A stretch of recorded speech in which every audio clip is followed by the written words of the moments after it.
I taught a webinar today for African entrepreneurs that are interested in breaking into the United States, specifically for e-commerce, because that's my area of expertise.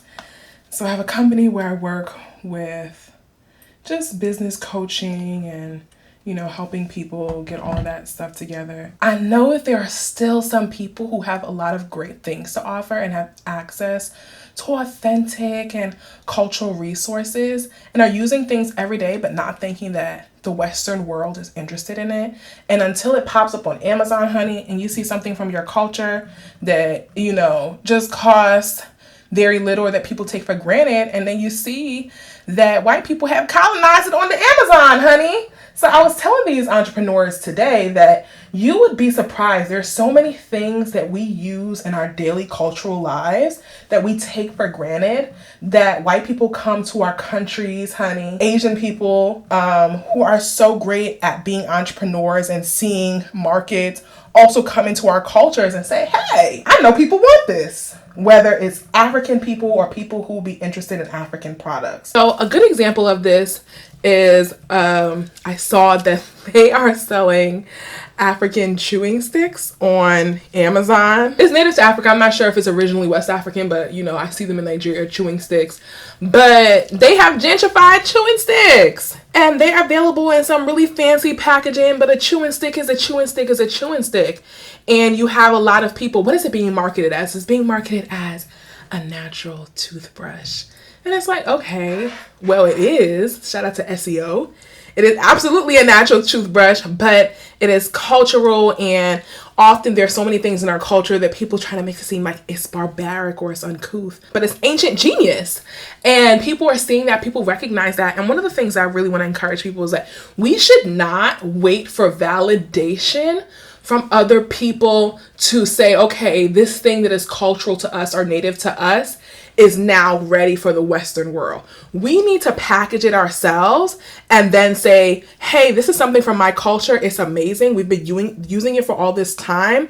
You would benefit from it, and then raise the price, honey, and let people know, okay, this is what's going on in Africa. Let us own the narrative. I'm so passionate about owning narrative. If you follow me, I'm always like, own your narrative, own your narrative, own your narrative. Tell your own story. Make sure your voice is at the table, because if your voice is not at the table, someone will tell your story for you. I've said it before. I'll say it again. There is space for you.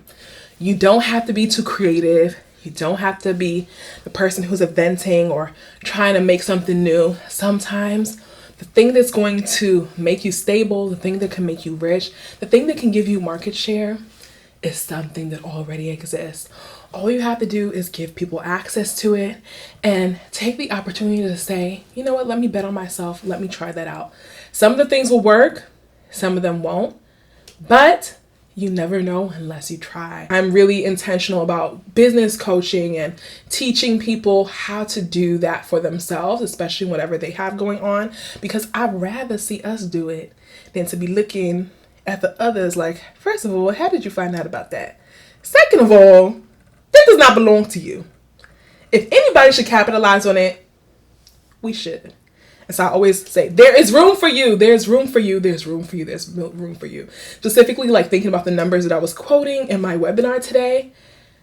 If you see how much money is being made on e-commerce, like the numbers are not in the millions. They're not in the billions. They're in the trillions. Worldwide, it is in the trillions. We have to be serious. There is space for you if you want to get into that. All you have to do is find your niche, start with one product, or take something you're already doing, maximize it. Especially if you're an entrepreneur in another part of the world, there is absolutely space for you in the American market. People from your country, people from your culture are here, and there are other people who are willing and ready to consume your culture. Like I was telling my entrepreneurs today that even your snacks, the things that you eat on the daily basis and you buy and the market, there are some people who are here who have immigrated and they are having the nostalgia of wanting to just taste the snack one more time. That's your market.